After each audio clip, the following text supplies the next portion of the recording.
This is the second episode of Questianity. I made the first episode and posted it on Matthew chapter 1, so I thought I'd start a second one, another episode on Matthew chapter 2, and we would just continue. With this series, we're going to just pick a chapter of the Bible and just kind of march our way through it and just throw questions and comments and interesting little tidbits as we just go through it. It's mostly because as I read the scriptures, I find that, I don't know if your mind works the same way, I just like...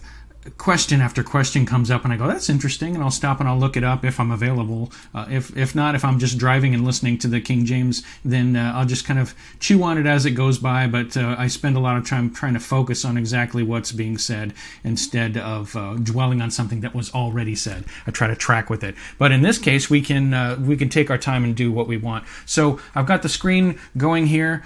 We can talk about, we talked briefly about what we covered in the last episode. It ended down here with the Joseph being talked to in the sleep by an angel who appeared to him, and we talked about that and warned him not to divorce Mary, but to take Mary as his wife. And he didn't know her until she brought forth her first son, and we covered all of that and how wild it is that an angel can appear in somebody's dream to them. And that's not the only time he does that. He does it here to Joseph several more times in this chapter. Actually, we'll get to there. But then it skips after her being pregnant and him being told to marry her, and it goes right to after he's been born. How much time has passed? I don't know. It doesn't say. Matthew goes that. We get more of what happened in the interim in Luke. Mark and John don't talk about the birth of Jesus at all. They just talk about, they pick it up where he's already an adult. They start with John the Baptist and the beginning of Jesus' ministry, his baptism and all that. But Matthew and Luke dwell on and it's interesting to be talking about the Christmas story in the middle of August. It's August 10th right now, by the way. In fact, check this out. That's my brother Brian, and he died in 2000, but today's his birthday. August 10th is his birthday. So just a little something in honor of him. Not that I planned it that way, it just worked out that way. Today's his birthday. He would have been 46. He died 20 years ago. We would have been 26. I mean, he was 26 when he died. So Matthew and Luke cover different parts. They bounce around the different parts of the story of the that we know as the traditional Christmas story with the shepherds and the wise men and all that. Wise men is how we start here in Matthew chapter 2. So Jesus was born in Bethlehem of Judea. Let's see, Bethlehem is here. Well, they marked it with the little star and everything. You can see where it is in relation to Jerusalem here, and then also in Nazareth, that's way up north here. That's where we'll hit that as well here. Matthew. Jesus was born in Bethlehem of Judea in the days of Herod the king. Now, Herod is an interesting guy. I did it once I saw this, I decided to hop around and do a little research on Herod. I went here to this on livius.org, and it talks all about Herod and about his dad. They track back their lineage to the Edomites. They're actually descendants of Esau, believe it or not, Herod the Great. And his dad was in cahoots with Rome and was a real political player. And I won't go into all the details. If you want to, I'll include this link here if you want to read this. It's a really interesting article. It talks about Herod's dad and how he kept coming out on the right side of all of this Roman intrigue, and he kept getting rewarded for it.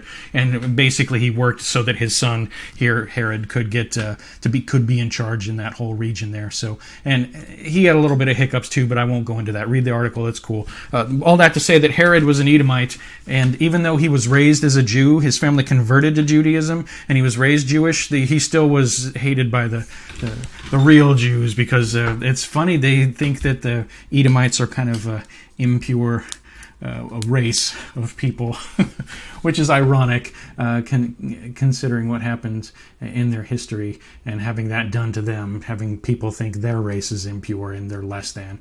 It's odd. But Herod, depending on the here, I've got this here. Depending on the historian that you read, he gets either glowing reports or not so glowing reports. He did a lot of good stuff, and then he messed up a lot. And some people loved him, and some people hated him. He just seemed like a divisive person. Herod was tracked back to Esau. Interesting, Esau and Israel, Esau and Jacob. After Jesus was born in Bethlehem, Judah, in the days of Herod, behold, wise men came from the east to Jerusalem. Now, I've wondered where they came from. There's a map of the Middle East here. All right, show it. There we go.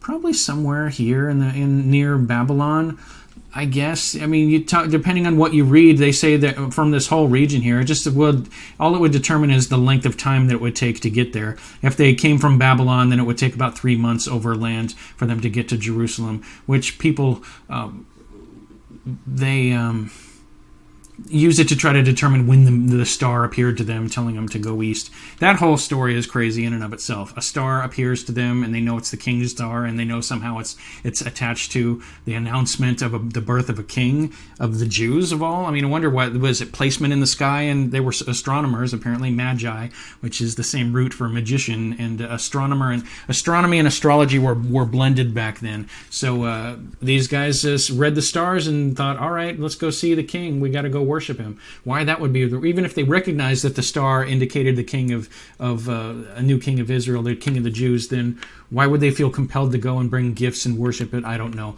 But it was really strong. And it doesn't say 3. We always picture 3 wise men. It just says wise men. It could have been a whole gang of them. It could have been, well, they show up in Jerusalem and start asking, where is he who's been born the king of the Jews? That's where it's here. Where is he that's been born king of the Jews? We've seen a star in the east and we've come to worship him.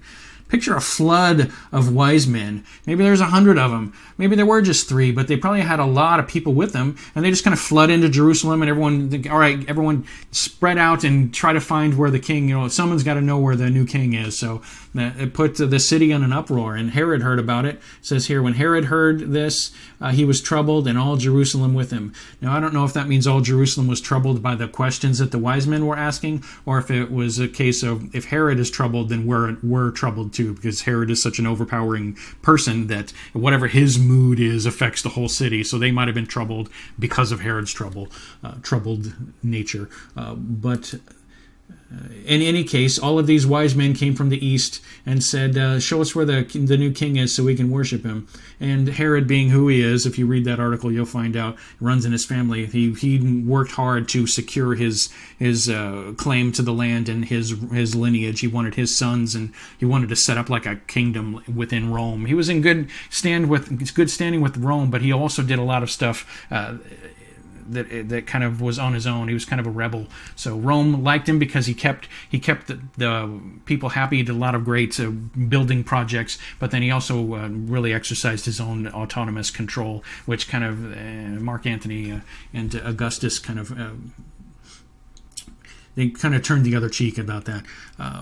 It got him into trouble, as you can see, as you will see. So here is the whole city is in trouble, or in uproar, and Herod gathered all the chief priests and scribes of the people together and inquired of them where the Christ was going to be born. And they told them, Bethlehem in Judea, as it is written by the prophet. Here it is. But you, Bethlehem, in the land of Judah, are not the least among the rulers of Judah, for out of you shall come a ruler who will shepherd my people Israel. It's interesting that Matthew stopped it there, because if you go to Micah here, Micah 5, where he got it from, it goes a little bit farther than that. Here in verse 2, Micah 5:2, but you, Bethlehem Ephrathah, I don't know how to pronounce it, Ephrathah, though you are little among the thousands of Judah, yet out of you shall come forth to me the one who to be ruler in Israel. This is the New King James. Whose goings forth are from old, from everlasting, which is an interesting detail to include. I wonder why Matthew didn't include it. And then he goes on to describe what will happen when he becomes in charge. It's really cool. It ends here. It says, and this one shall be peace, which is kind of cool because he was the Prince of Peace. So that's where the first of the references are here from Micah. Herod, when he had secretly called the wise men, determined from them what time the star had appeared. And he sent them to Bethlehem. So they said, where is he? The chief priest said he'll come out of Bethlehem, although why they picked that one, I'm not sure. There are a number of prophecies that kind of point to different regions, but that's the one he settled on. He sent the wise men to Bethlehem and said, search for him carefully. When you found him, bring back word to me that I may come and worship him also. Right. They probably would have, actually, if they hadn't gotten warned. We're going to see that again. When they heard the king, they departed, and behold, the star which they had seen in the east went before them, until it came and stood over where the young child was. I'm wondering about that star. Obviously, it wasn't a star, because I I wonder what it was, because a star is not going to move in the sky and go. How are you going to know? Wait. How will they know it goes and it stood right over the place? Was it like a little hovering light bulb, like a firefly that they thought was a star? They had to know it was a star. I don't know how this played out. I've given it a lot of thought. I'm trying to come up with a practical solution. It must have been, they all saw it, so it wasn't just one person's hallucination. The star wasn't really necessary, I don't think. They would have gone into Bethlehem. They knew he was in Bethlehem somewhere. They would have found him, right? They had to have the star go right over the house. How did that even... All right, so how would they know they're in the... So if you're following a star and you come to a house, it looks like if you walk around the house and keep going, you're still following the star. Just the math of it doesn't make sense to me. But that's what it says, so I'm going to take it at its word. They saw the star, they rejoiced with exceeding great joy. I don't know if I've ever been exceedingly joyful about anything in my life. I wonder what that feels like. When they came into the house, must have been, if there were a lot of them, then they would have flooded into that house. I'm sure all of them, even the servants, everyone who was with this group would have wanted to at least catch a glimpse of the child, so they probably all flooded in, or maybe they had Mary come out. Well, it says they came into the house, so, they go hold him up like Simba or something, It's like, I don't know. They saw that, all right. They fell down and worshipped him. That must have freaked Mary and Joseph out. It's like, dude, guys, get up. What are you doing? Unless they knew... It must have been appropriate on some level. They'd opened their treasures and presented gifts to him, gold, frankincense, and myrrh. And then here, look at this in verse 12. This harkens back to what we read in chapter 1. Being divinely warned in a dream that they should not return to Herod, they departed for their own country another way. It doesn't say an angel appeared to him. It says divinely, so I guess God spoke to them in a way that would relate to them, because I don't know whether these guys they worshipped God, or if they were just like in general mystics and they kind of dabbled in all. Some people say they were Zoroastrianism was their thing. However, God needed to communicate with them. He did, and warned them in a dream. I wonder if it was all of them. Being divinely warned in a dream that they should not return, they departed. So did they all get the dream, or did their leader get the dream and spread it out, relay it to the rest of the team? All right, I'm the guy in charge, so we're going to go around a different way because I had a dream tonight. Or if they all had a dream, that would be cool too. I wonder. They departed their own way. So when they had departed, behold, an angel of the Lord appeared to Joseph. There's the angel again, in a dream. You can't talk to him when he's awake, I guess. Said, arise. So they're in this house. Arise, take the young child and his mother and flee to Egypt, and stay there until I bring you word, for Herod will seek the young child to destroy him. Which is interesting, because obviously God could have protected him right there where they were. Did they need to go to Egypt? Why Egypt, and why not north or east, or why not hang out with the wise men for a while, travel back with them? Interesting. They could have gone up to Rome. They could have gone anywhere, but send them to Egypt. If you're into symbolism and stuff and what Egypt represents, the world and all that, you could try to shoehorn some sort of meaning into that as far as why Egypt. It was to harken back to the birth of Israel, with them being held captive in Egypt for 400 years. I don't know. But he warned him in a dream. Said he arose, took the young child and his mother by night. The same night that he had the dream, or was it the next night? I wonder why they had to travel by night, so they wouldn't be seen, I guess. And they departed for Egypt, and he was there until the death of Herod, that it might be fulfilled which was spoken by the Lord through the prophet, saying, out of Egypt I called my son. Now, when you look that up in the Old Testament, it's in Hosea 11, verse 1. Check this out. When Israel was a child, I loved him, and out of Egypt I called my son. And as they called them, so they went from them. They sacrificed to the Baals and burned incense to carved images. To me, this is very obviously talking about Israel. It says they're right there. When Israel was a child, I loved him and called him out of Egypt. So why would they say the Lord is referring to Jesus and being called out of Egypt?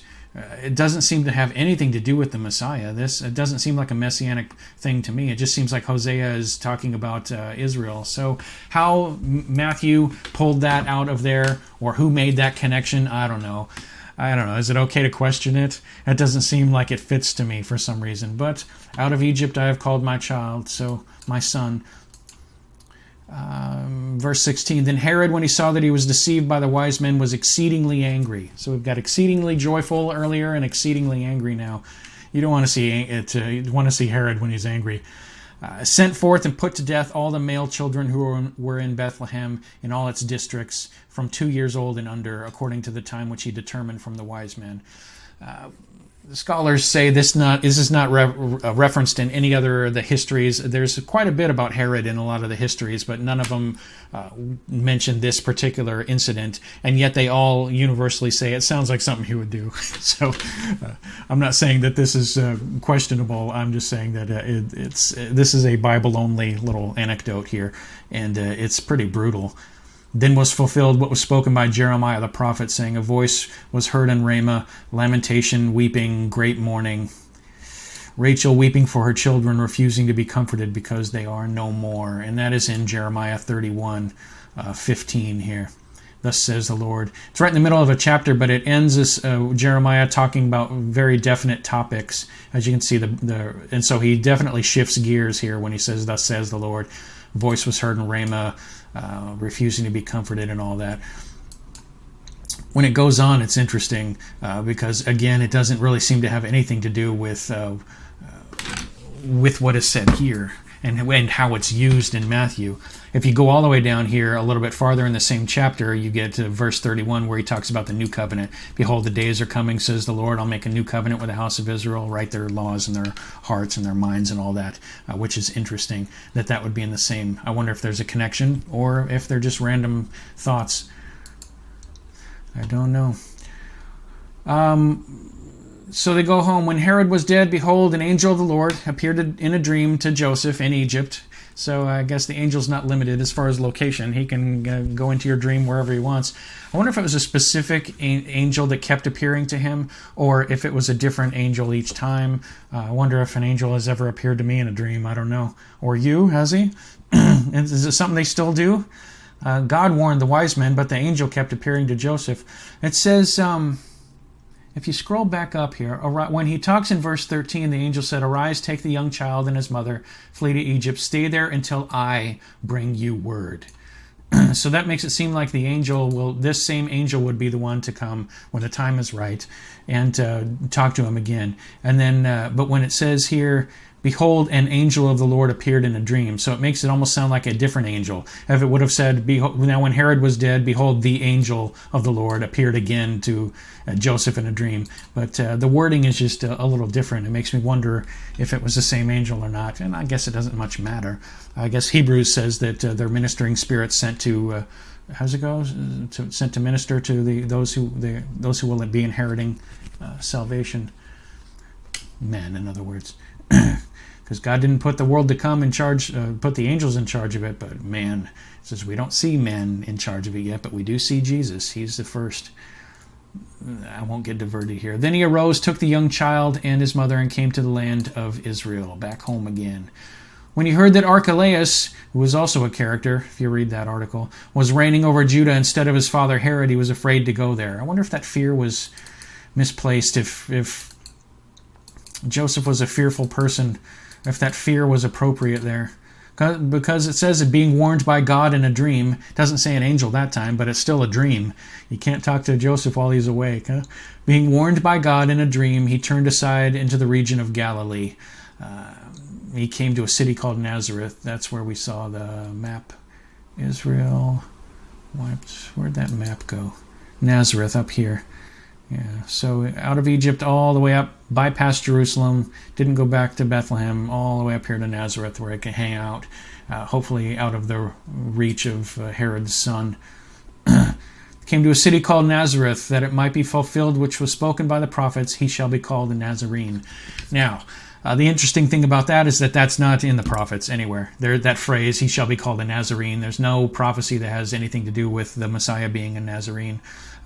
The scholars and commentators say that that's sort of why he says the prophets, plural, is because he's kind of summarizing. He's saying that if you take all the things that the prophets said about the Messiah, then it's fairly obvious that he's going to be a Nazarene, and like Samson and Samuel.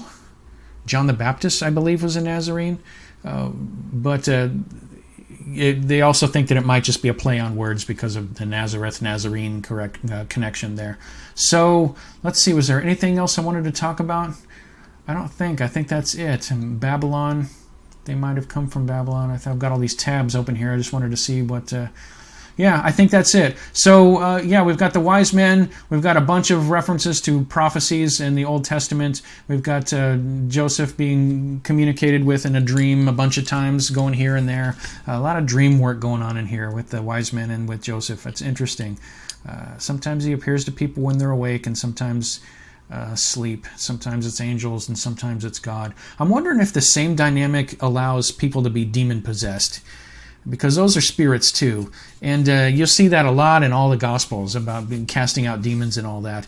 And even at the end, when Jesus is risen and he's giving power to the disciples, he said, you'll be able to cast out demons. He even did that when he sent them out 2 at a time during his ministry too. I wonder what that is. What is a demon, and how do they have access to us? And can they come and go as they please, like these angels do?